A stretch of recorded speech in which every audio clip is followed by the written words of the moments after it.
Kansas State's beaten Kansas 17 straight times, but what happens next week has always been the problem. Chris Klieman, the Wildcats are 2-4 the week after the Sunflower Showdown. That has to end right now.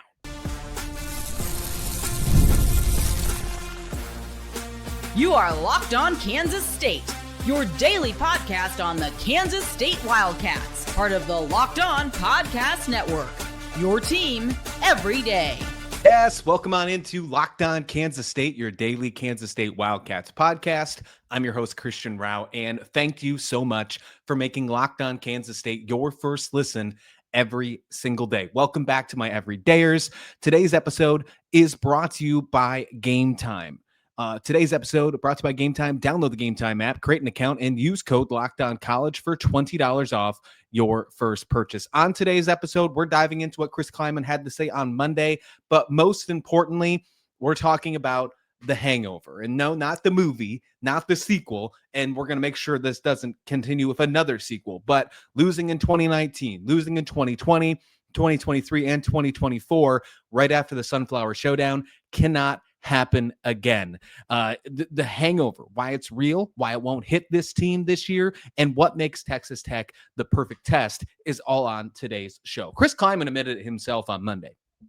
And I think this was very important that he admitted this as well. And I'm going to explain why. And he said, quote, "We haven't done a great job after that game, and I know it." And what he's talking about is losing right after defeating Kansas in the Sunflower Showdown. You go 17 straight. That sounds fantastic. But in the last 6, you're 2-4 in the week right after. And a quick rundown here, 2019, you lose at Texas. 2020, you lose at West Virginia. 2023, you lose against Iowa State. And then last year, you lost against Houston. And that's where the wheels fell off last year, if you remember, against Houston. I'm saying today that right now, if you tie on that stat, 2-4 post KU under Chris Klieman, if you're saying the wheels fell off last year against Houston, this is where you need to put the wheels on, secure the lug nuts super tight, and say, we are riding this bad boy all the way to Arlington after an upset win against Texas Tech. Is this the hardest competition that you have had after the Sunflower Showdown compared to all of these past games from 2019 all the way to last season? I would say yes. I would say this is a true test for Kansas State. However, I don't think it's impossible. We've seen that over the last couple of weeks with TCU, with Kansas, and then how we continue on throughout the rest of the season. I think they're on the perfect trajectory. I think it's the perfect time to face Texas Tech when you're either looking from the Kansas State perspective or the Red Raiders perspective. I think it's just everything falling into place for the Wildcats. Speaking of falling into place, hit that subscribe button. Let's do that right here. Make the Wildcat Nation strong, bringing you Wildcat coverage like no one else every single day. This program used to drift around after emotional wins, folks. But this version of Kansas State, I think they've grown past that. I think they've come and dealt with so much adversity this season. With the loss to Army, with the almost loss to the FCS school, North Dakota, at the beginning of the season. It came down to a final drive, the hangover from Dublin. They already dealt with their hangover. You could say that they've had 2 bye weeks to drink their red Gatorades and Tylenol and be ready to rock and roll for this week against Texas Tech. There will be no hangover this coming week against Texas Tech after the Sunflower Showdown. I feel very good about that one. Everyone in this locker room, Monday, from Chris Klieman to Avery Johnson, they sounded locked in. They sound absolutely locked in. And what you hear from Chris Klieman, in the utmost respect, of course, but he just sounds absolutely professional and locked in his post game and really in the Monday conversation as well. And don't get me wrong, Texas Tech commands respect. They deserve respect, what they've done so far this season. All the transfer portal narrative saying that they bought their way into a roster, so be it. It's not like they did it illegally. Yes, people have done this in the past. You can name other Texas schools like the death penalty from SMU a long, long time ago. But Texas Tech did it in the eyes of what you can do in this world of college athletics. Kansas State could have did the exact same thing. They didn't take that route. So you cannot look at Texas Tech and say, you're ruining college football. That's not how this works. They're not the Dodgers. That's not how that works when it comes to college football. But you can't sleepwalk into that game. Utmost respect for Texas Tech. And I think that this is going to be an awesome game come Saturday. Since we're going back, we can go back to fall camp here, and that's exactly what Chris Klieman did. They went back to fall camp yet again after the Arizona game, and since then, they've been great. The turnover margin's outstanding. They lead the country in takeaways, and with the exception of losing that Baylor game, which they should have won, of course, we can talk about that over and over again, they're leading the nation in so many different categories, and this defense is elite. I've seen some comments on my channel saying maybe we shouldn't call this defensive elite based on how we saw this season at the beginning of the year. This is a completely different defense than what we saw at the beginning of the year. Joe Klannerman has turned this team around on the defensive side, and he deserves all the credit he does. That is discipline 100%. In my opinion. So if you like teams that hit harder after rivalries, well, guess what? This is the perfect week for you. This week is your week. Tech is no pushover.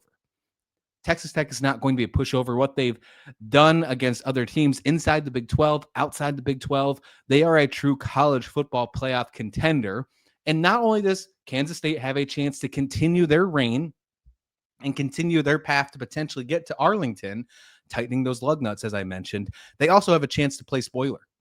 And not only play spoiler to maybe Texas Tech not making it to the college football playoffs, not making it to Arlington, but stopping a really marquee matchup the following week between Texas Tech and BYU. Could Texas Tech be looking ahead? That's another question we can ask for a different day. Chris Klieman changed his practice structure. On Fridays, he now has Friday sessions now. They have longer Thursday walkthroughs, and he talks about how those hangovers, how important they are. But most importantly, when you're talking about those walkthroughs, he talks about how the players had to buy in or they wouldn't work out, and the players bought in. That should make you feel good, because when there was questions earlier in this season as if certain players quit on the squad, that's not happening. If you're getting buy-in with drastic changes in your cycle of play and your structure when it comes to practice and gameplay and game flow, you don't have any people quitting on you. You have absolute buy-in. That's leadership maturity. That's absolutely what you need out of these players at Kansas State. Avery's efficiency is the secret sauce. You're getting 9.2 yards per attempt, 0 turnovers. You're getting absolute command from Avery Johnson over these last few games. You've got to love what you're seeing overall from this Kansas State team. And I truly think that this hangover is not going to exist this Saturday in Manhattan. Bill Snyder Family Stadium is going to be rocking.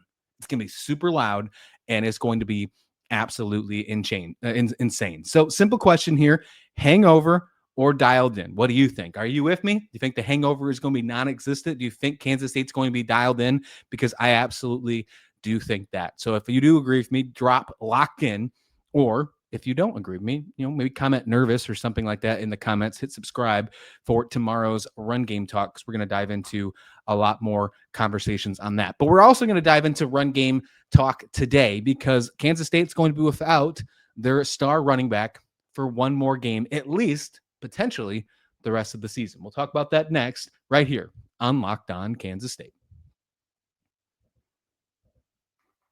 But first, the NBA is back, and there's no better place to get in on the action than FanDuel, the official sports betting partner of the NBA.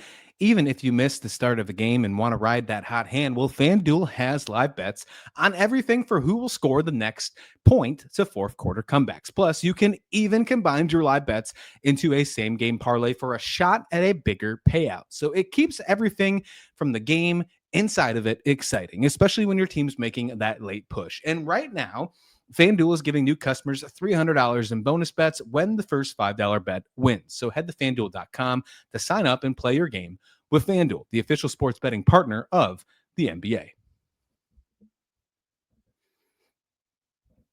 Chris Klieman spoke to the media on Monday, talking about K-State and KU, finishing that up and moving on to Texas Tech.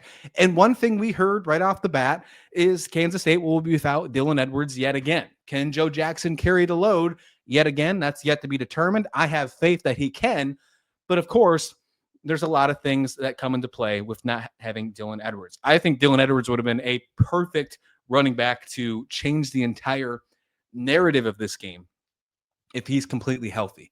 If Dylan Edwards is a healthy player in this game, 100%, if we get UCF Dylan Edwards or Rutgers Dylan Edwards, I think not only is the upset in play, but almost more likely having that. Not having him, of course, is going to hurt, But I made the predictions in this first segment of the show today and in the post-game show how I think they can beat Texas Tech with the thought in mind that you wouldn't have Dylan Edwards. I don't think you're going to get Dylan Edwards the rest of the year personally, and we kind of got an idea from Chris Klieman on Monday's press conference. He talked about how there's been some imaging. He's dealing with issues with his lower extremity. I believe it's his foot or his ankle, and he said that he's just not healthy. And if he's not healthy, he's going to go.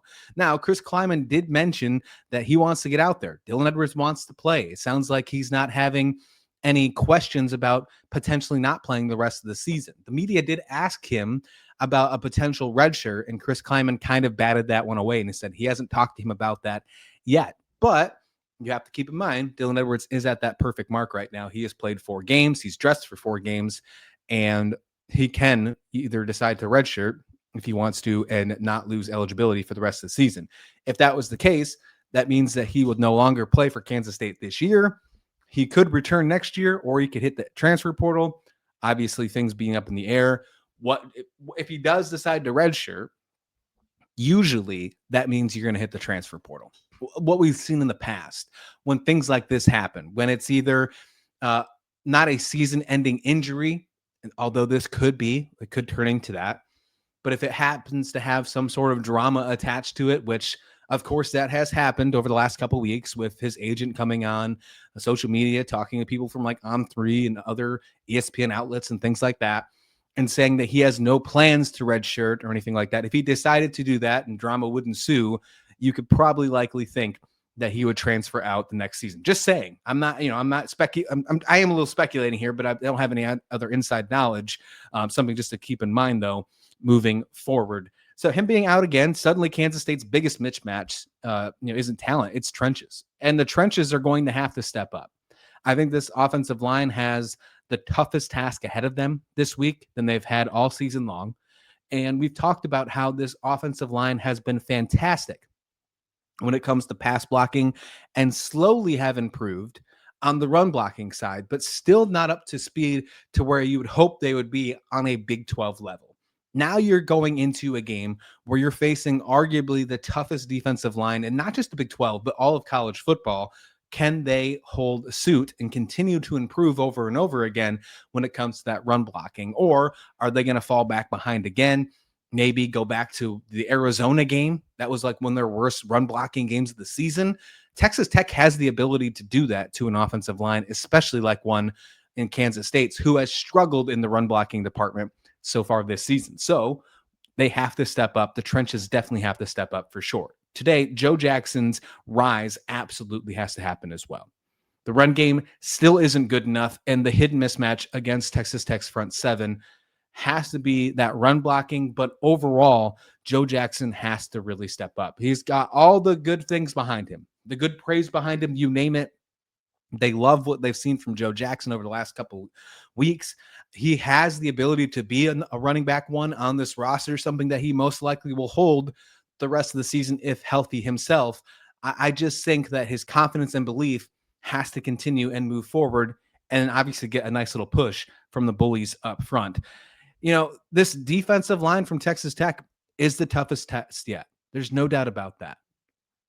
We've heard some quotes from Chris Klieman said Joe's running hard, but K-State's they're not breaking games open, right? The numbers prove it. Middle of the pack in yards per carry, below average chunk plays. We're just not seeing that from Kansas State's running game all season long. And then you add in just not the defensive line, but the linebacking core of Texas Tech is absolutely insane. Jacob Rodriguez, Chris Klieman called him one of the best linebackers in the country, not just the Big 12, the country. And Texas Tech leads the Big 12 in forced fumbles. Kansas State might lead in takeaways, but Tech is doing a good job taking the ball away themselves. Something's got to give eventually. It can't be Kansas State losing the battle on the run game. Because if they lose the battle on the run game, if Avery becomes one-dimensional, if this offensive line has to always deal with pressure, something where Texas Tech got 9 sacks against Kansas in their game, put it in perspective, K-State only got 4 against Jalen Daniels and that Jayhawk offense.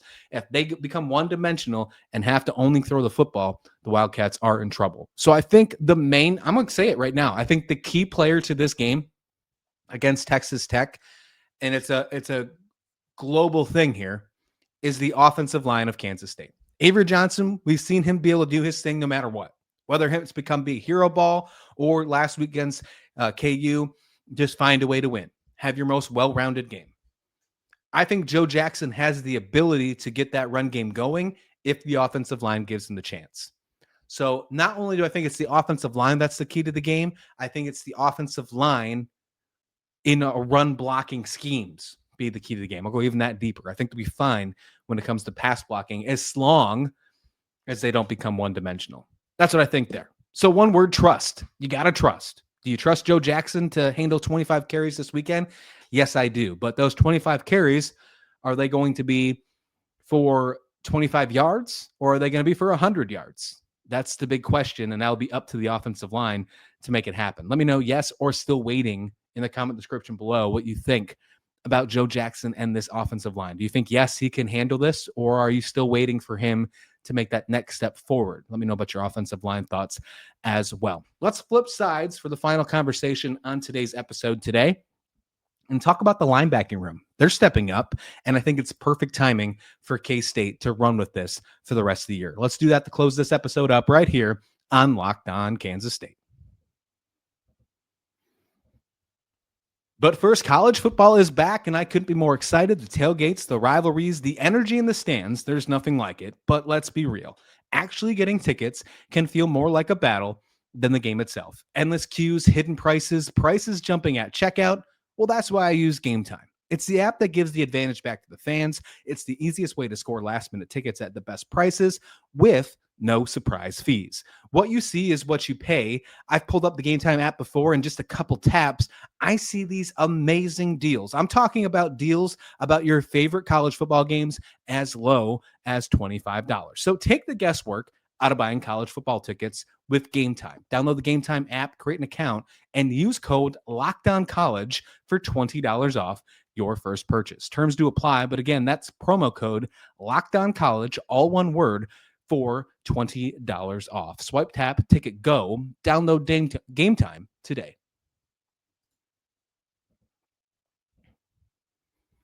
Is the linebacking crew of Kansas State getting the best they've ever been all season at the right time?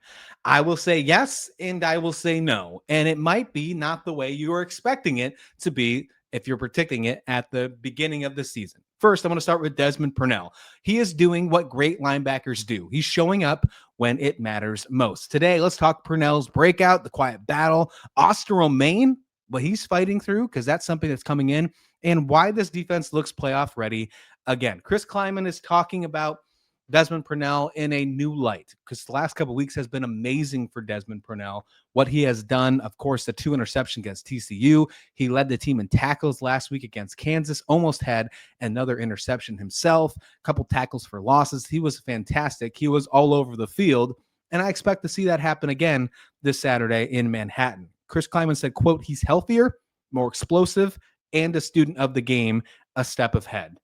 You got to love getting that from Desmond Purnell. A guy that some fans earlier in the season questioned him being in the starting rotation because of missed tackles, because of potential being a liability in coverage. He fell into having the issues of the defense that most other players inside the Kansas State defense had at the beginning of the year. It's easy to go back and look now and say this Kansas State defense just wasn't prepared. They just weren't ready to start this season. Whether you want to make the excuse of saying that they didn't have enough spring practices, or they didn't make fall camp good enough, or the Dublin game in Ireland, I don't know. You can use whatever excuse you want. Whatever the case may be, the result is still the same. They weren't ready to begin this season. But what we have seen since the first bye week, after heading in and the UCF game and beyond, this defense has been different. And there's been moments where they've felt gassed. There's been moments where they haven't been the best defense in the Big 12 or the country, or maybe even in the state of Kansas. But I will say overall, they have really shined. And I think one of the breakout players, maybe even the most breakout player on the entire defense in the month of October, belongs to Desmond Purnell. And he comes and steps up at the perfect timing, because you would think that it would be a different guy, a different linebacker on this core that was really showing their true leadership, and that's Austin Romaine. Of course, having all of these preseason accolades, the thought process, myself included, saying, hey, this is an NFL draft pick, potentially a top 75 NFL draft pick. And then the season got in the way. There's been some issues with his health, and he's dealing with it again right now. In the Kansas game, he had something wrapped around his hand, and Chris Klieman kind of confirmed that on Monday. He said that, quote, Austin's playing with a hand injury, and he can't grip the ball, but he's still out there leading. And he said he felt really bad for Austin because he wants to be able to do more. He said he'll be the first to tell you that he didn't have a good game on Saturday, but him being out there and be able to make the right alignments and his football IQ is worth maybe those potential 7-8 missed tackles in the football game, something that Austin Romaine did, according to Pro Football Focus, something we talked about on yesterday's episode. You have to think that he's going to get better with that portion, and hopefully his hand heals by the end of the season or maybe later on in the year. I expect him to probably have a hand wrapped again on Saturday against Texas Tech if he decides to go. One thing I've seen is him not be seen on the availability report anywhere. So even though he's been dealing with an ailing injury, there has been no question that Austin Romaine was going to play in the game.